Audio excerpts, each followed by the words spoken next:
بسم اللہ الرحمن الرحیم۔ محترم ناظرین، السلام علیکم۔ ایک مرتبہ حضرت عیسیٰ بن مریم علیہ السلام کسی پہاڑ کی چوٹی سے گزر رہے تھے۔ اس وقت ابلیس ان کے پاس آیا اور اس نے ان سے کہا، روح اللہ، یہ بتاؤ کیا تمہارا خدا اس بات پر قادر ہے کہ اگر تم اس چوٹی سے نیچے گرو تو وہ تمہیں بچا سکتا ہے؟ حضرت عیسیٰ علیہ السلام نے کہا، جی ہاں، میرے رب کو یہ قدرت حاصل ہے۔ ابلیس نے کہا، یہ بات حق ہے اور آپ اپنے اس دعویٰ میں سچے ہیں تو آپ اپنے آپ کو اس پہاڑ کی چوٹی سے گرا دیں، میں دیکھتا ہوں کہ آپ کا رب آپ کو مرنے سے کیسے بچاتا ہے۔ حضرت عیسیٰ علیہ السلام نے محسوس کیا کہ شیطان لعین انہیں ناجائز وسوسہ میں مبتلا کرنا چاہتا ہے۔ انہوں نے اس سے کہا، لعین، کیا تو چاہتا ہے کہ میں اپنے رب کی آزمائش کروں؟ یہ علیحدہ بات ہے کہ مجھے اس بات کا یقین ہے کہ میرا خدا میری حفاظت کرے گا۔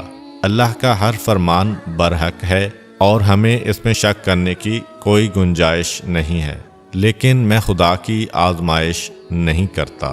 کچھ دنوں بعد ابلیس ان کے پاس آیا اور ان سے کہا، عیسیٰ علیہ السلام، تم تو اللہ ہو کیونکہ تم مردے زندہ کرتے ہو اور غیب جانتے ہو اور لوگوں کو غیب کی خبریں دیتے ہو۔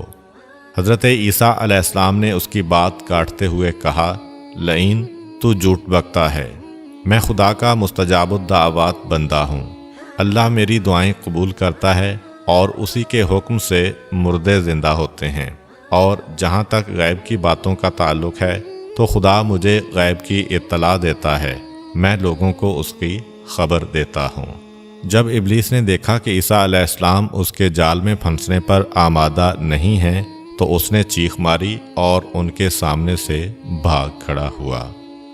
ابو نصر نشاپور کا ایک سلطان ہو گزرا ہے۔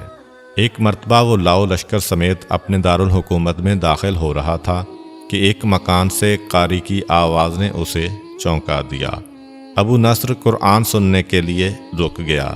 قاری نے دلسوز آواز میں سورہ آل عمران کی آیت نمبر 26 کی تلاوت کی، جس کا ترجمہ یہ ہے، آپ کہہ دیں کہ اے اللہ، تو ہی مالک الملک ہے، تو جسے چاہے سلطنت عطا کرے اور جس سے چاہے سلطنت چھین لے، اور جسے چاہے عزت دے اور جسے چاہے ذلت دے، تمام بھلائی تیرے ہاتھ میں ہے، بے شک تو ہر چیز پر قدرت رکھتا ہے۔ اس آیت مجیدہ نے سلطان کے دل پر گہرا اثر کیا۔ وہ یہ آیت سن کر کانپ اٹھا، گھوڑے سے اترا اور رکوع کیا، پھر سجدہ بجا لایا۔ کچھ عرصہ بعد اس قاری کی وفات ہو گئی۔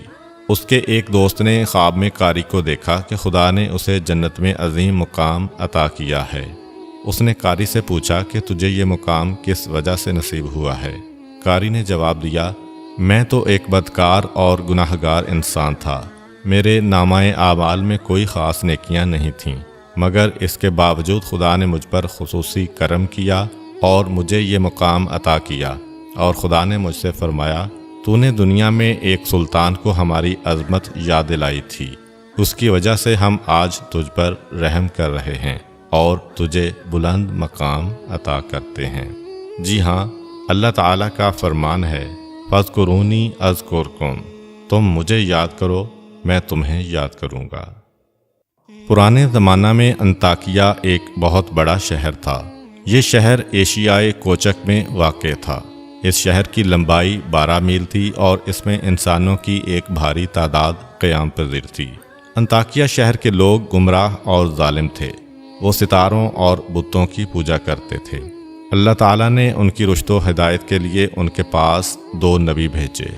اہل شہر نے ان کی تکذیب کی تو ان کی تقویت کے لیے تیسرے رسول کو وہاں بھیجا گیا۔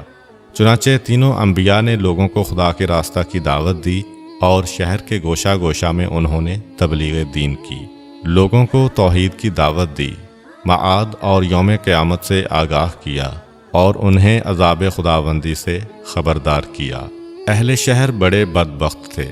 3 انبیاء کی مشترکہ تبلیغی کوششوں کا ان پر کوئی خاص اثر نہ ہوا اور پورے شہر میں صرف 40 افراد نے ہی دعوت حق کو قبول کیا۔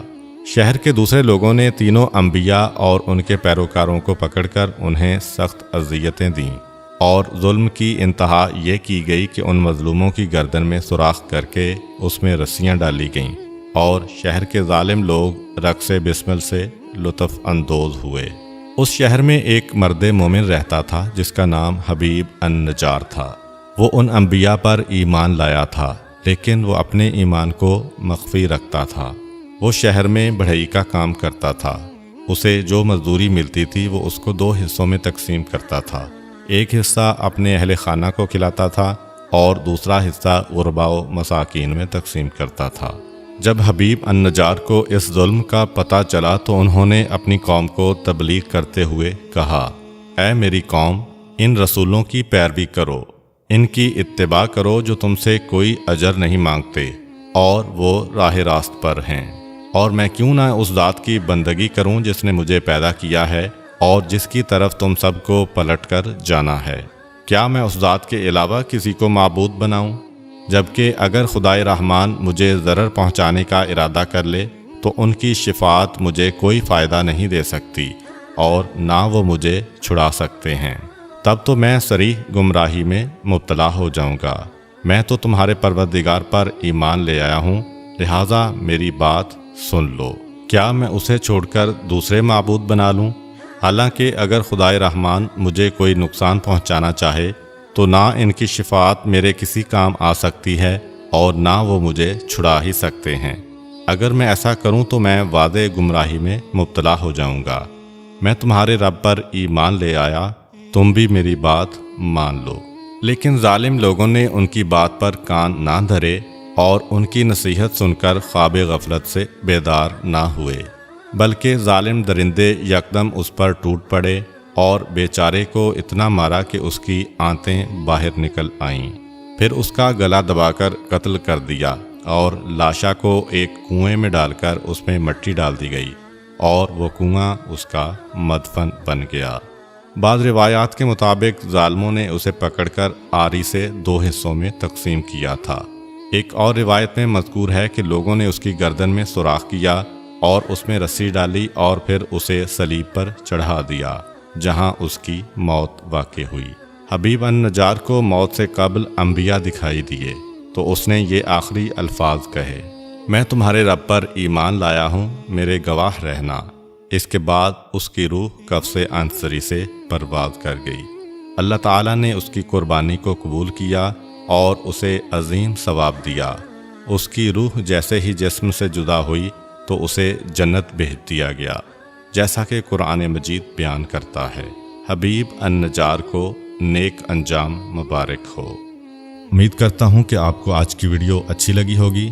اگر آپ کو ہماری ویڈیو اچھی لگی ہے تو ویڈیو کو لائک کریں اور مزید اس طرح کی ویڈیوز دیکھنے کے لیے ہمارا چینل سبسکرائب کر لیں۔ ملتے ہیں نیکسٹ ویڈیو میں، اجازت دیجیے، اللہ حافظ۔